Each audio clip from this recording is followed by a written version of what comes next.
legitimizing rhetoric to the misbehavior of citizens who do not know how to fit in. If children, families are in these conditions, the problem is much more structural. Absolutely. We've always sidestepped that issue, right?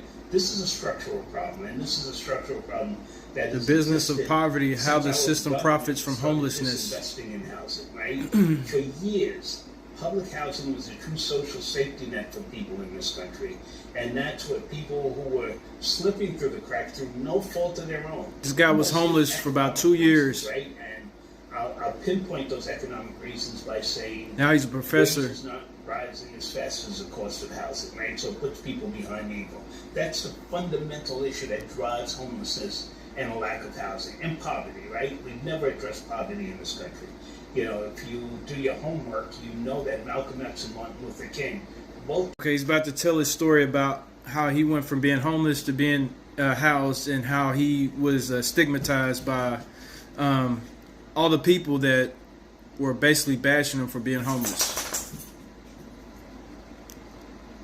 You can make it in this country, and that is so untrue. And I speak from my own thought process and my own lived experience.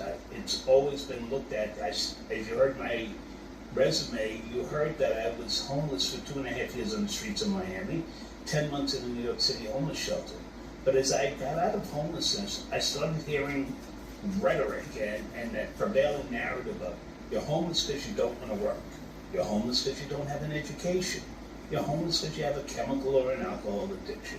You're homeless because you have mental illness. And he's a black man, so it's triple hard for him, because they already see him as a lazy black person, on top of all the other stuff could be wrong with him.